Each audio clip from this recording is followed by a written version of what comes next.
नमस्कार, SBT news में आपका स्वागत है। पेश है 18 जनवरी गुरुवार सुबह 6:15 बजे राजस्थान की बड़ी खबरें।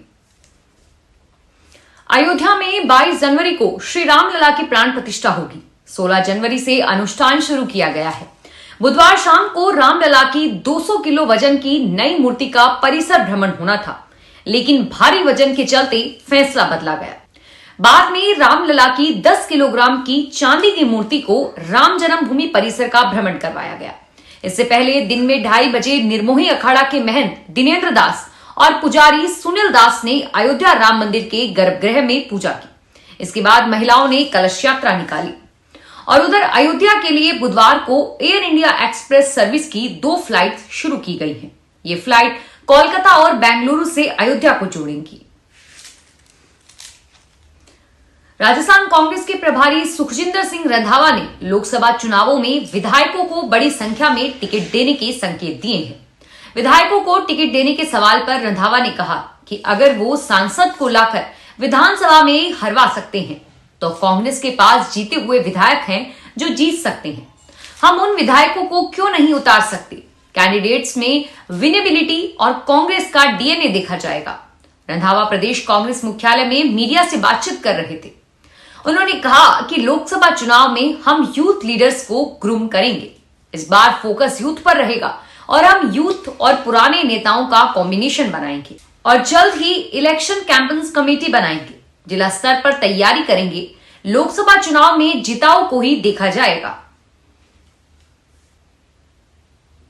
राजस्थान के कृषि एवं ग्रामीण विकास मंत्री किरोड़ी लाल मीणा ने कहा कि हमने पर्ची तो दिखाई, कांग्रेस ने तो कान में फुसफुसाकर नेता प्रतिपक्ष बना दिया। उन्होंने कहा कि पर्ची लाना कोई बुरी बात नहीं है। हमने भी विधानसभा में बहुत पर्चियां लगाई है, पर्चियों के आधार पर ही अपनी बात रखी है। यह परंपरा पूर्व उप मुख्यमंत्री हरिशंकर भाबड़ा ने शुरू की थी। पर्ची तो बहुत अच्छी रहती है। कांग्रेस ने तो कान में कह दिया कि आप नेता प्रतिपक्ष हैं, आप पीसीसी अध्यक्ष हैं। हमारी पर्ची को तो सबने देखा है। किरोड़ी लाल मीणा बीजेपी कार्यालय में नारी शक्ति वंदन अभियान को लेकर आयोजित कार्यशाला में भाग लेने पहुंचे थे। यहां मीडिया से बात करते हुए उन्होंने यह सब कहा। राजस्थान में जल जीवन मिशन घोटाले को लेकर प्रवर्तन निदेशालय पूर्व मंत्री महेश जोशी को जल्द ही ऑफिस बुलाकर पूछताछ करेगी। इसके अलावा अजमेर के senior engineer Paritosh Gupta, Jagdish Prasad, firm का मालिक शिवरतन अग्रवाल, जल जीवन मिशन में घोटाले का मास्टरमाइंड पदम चंद जैन, महेश मित्तल, जलदाय विभाग का सीनियर इंजीनियर सुनील गर्ग, तत्कालीन नागौर अधीक्षण अभियंता एमपी सोनी को भी ईडी जल्द ही पूछताछ के लिए बुला सकती है। फिलहाल महेश मित्तल फरार है। मंगलवार को महेश जोशी, जलदाय विभाग के जिम्मेदार अधिकारियों और ठेकेदारों से ईडी ने 15 घंटे पूछताछ की थी। जांच एजेंसी 3 बार राजस्थान में 24 से अधिक लोगों से पूछताछ कर चुकी है और अब कड़ी से कड़ी जोड़ी जा रही है और इसके बाद इन्हें ऑफिस में भी बुलाया जाएगा। राजस्थान सरकार में राज्य मंत्री बनने के बाद अलवर शहर विधायक संजय शर्मा ने बुधवार को जयपुर सचिवालय पहुंचकर कुर्सी संभाली। मंत्री अपने परिवार और पार्टी के नेता और कार्यकर्ताओं के साथ सचिवालय पहुंचे। सबसे पहले अपनी मां को कुर्सी पर बिठाया। इसके बाद विधि विधान से खुद ने मंत्रालय का कामकाज संभाला। मंत्री बनने के 17 दिन बाद वन मंत्री ने अपना कामकाज विधिवत संभाल लिया है। बीजेपी सरकार ने अलवर जिले से एकमात्र विधायक संजय शर्मा को राज्य मंत्री बनाया था और उसके बाद मंत्री संजय शर्मा ने विभाग के कामकाज को औपचारिक रूप से संभाल लिया, लेकिन सचिवालय में विधिवत रूप से कुर्सी बुधवार को संभाली है।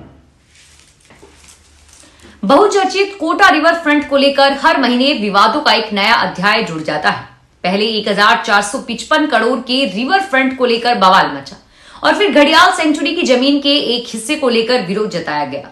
इसके बाद रिवर फ्रंट पर लगी दुनिया की सबसे बड़ी घंटी को लेकर भी जमकर बवाल हुआ और अब एक और विवाद इस रिवर फ्रंट से जुड़ गया है। दरअसल विधानसभा चुनाव के दौरान भाजपा नेता और पूर्व विधायक प्रहलाद गुंजल ने जमकर रिवर फ्रंट के बहाने यूडीएच मंत्री रहे शांति धारीवाल को घेरा और अब पूर्व मुख्यमंत्री अशोक गहलोत और पूर्व यूडीएच मंत्री शांति धारीवाल की मूर्ति बनवाने और कोटा रिवर फ्रंट पर लगाने की बात सामने आई है। हालांकि बताया जा रहा है कि राजस्थान में सत्ता परिवर्तन होने के साथ ही इन मूर्तियों को तहखाने में छुपा दिया गया। वर्तमान में यह मूर्तियां संग्रहालय के तहखाने में रखी गई हैं। राजस्थान में गार्गी पुरस्कार और बालिका शिक्षा प्रोत्साहन को लेकर होनहार लड़कियों में कोई खास उत्साह देखने को नहीं मिल रहा है। कारण है कि बालिका शिक्षा फाउंडेशन को पुरस्कार के लिए आवेदन करने की लास्ट डेट में तीसरी बार बढ़ोतरी करनी पड़ रही है। पहले 2 बार डेट्स बनाने के बाद भी महज 61% गर्ल्स स्टूडेंट ने ही आवेदन किया है। बालिका शिक्षा फाउंडेशन की ओर से 10वीं और 12वीं में श्रेष्ठ परिणाम देने वाले गर्ल्स को पुरस्कार दिया जाता है। गार्गी पुरस्कार सरकारी के साथ साथ प्राइवेट स्कूल की गर्ल्स को भी मिलता है। 10वीं में 70% से अधिक अंक लाने वाली छात्राओं को शिक्षा विभाग की अधिकृत वेबसाइट पर जाकर आवेदन करना पड़ता है। राजस्थान से बड़ी मात्रा में नशीली दवाइयां देश भर के अलग अलग राज्यों में सप्लाई की जा रही थी। छत्तीसगढ़ के दुर्ग जिले की नारकोटिक्स विभाग की टीम ने कार्रवाई करते हुए 2 दिन पहले बूंदी से एक मेडिकल स्टोर संचालक को भी गिरफ्तार किया है। जांच में सामने आया कि बूंदी शहर के बीबनवा रोड पर स्थित मेडिकल स्टोर का संचालक बांग्लादेश में भी इस तरह की प्रतिबंधित नशीली दवाइयों की सप्लाई कर रहा था। खास बात यह है कि दुर्ग जिले की नारकोटिक्स विभाग की ओर से हुई इस कार्रवाई की स्थानीय अधिकारियों को भनक तक नहीं लगी। आरोपी करीब 1.5 करोड़ की दवाई अभी तक सप्लाई कर चुका था। राजस्थान प्रशासनिक सेवा भर्ती परीक्षा की तारीख आगे बढ़ने का विरोध लगातार बढ़ता जा रहा है। बुधवार को राजस्थान यूनिवर्सिटी में छात्र स्वाभिमान सम्मेलन का आयोजन किया गया। इसमें प्रदेश भर से राजस्थान प्रशासनिक भर्ती परीक्षा दे रहे अभ्यर्थी शामिल हुए। इस दौरान धरना दे रहे अभ्यर्थियों ने कहा कि अगर सरकार ने आज 18 जनवरी को होने वाली कैबिनेट बैठक में सकारात्मक फैसला नहीं किया तो परसों से प्रदेश भर में आंदोलन किया जाएगा। दरअसल राजस्थान प्रशासनिक सेवा भर्ती परीक्षा की तारीख आगे बढ़ाने की मांग को लेकर पिछले 9 दिनों से राजस्थान यूनिवर्सिटी में धरना दिया जा रहा है। राजस्थान के राज्यपाल कलराज मिश्र आज गुरुवार को मेहंदीपुर बालाजी के दौरे पर रहेंगे। वे सुबह करीब 11 बजे मंदिर पहुंचकर बालाजी महाराज के दर्शन करेंगे। इस दौरान वे अयोध्या के लिए प्रसाद वाहनों को भी रवाना करेंगे।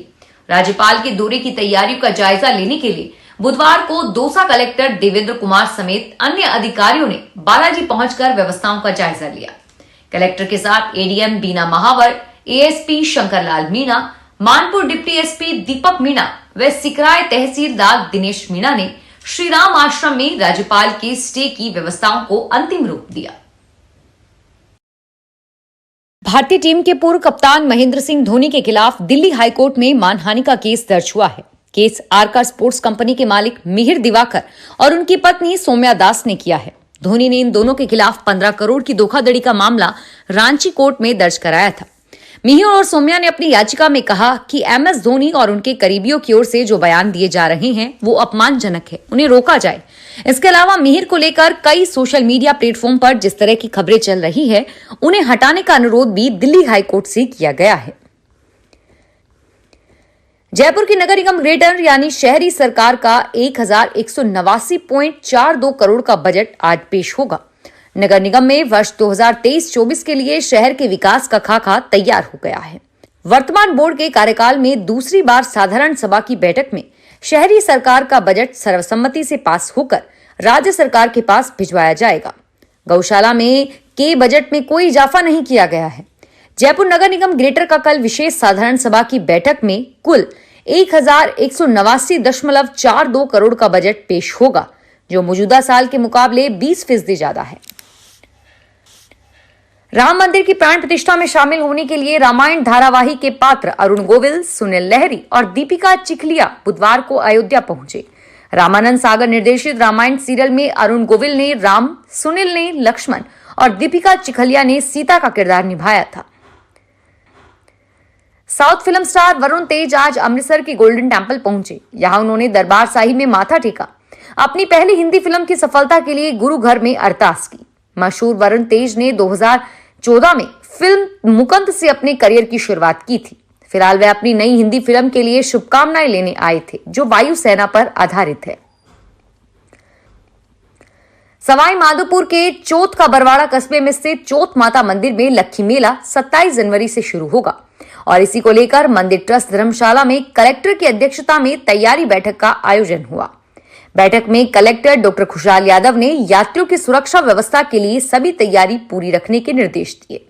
इस दौरान एडीएम जितेंद्र सिंह नरूका ने कहा कि मीटिंग में जो निर्देश दिए गए हैं उसमें लापरवाही पाई गई तो संबंधित विभाग के कर्मचारी अधिकारी के खिलाफ की जाएगी।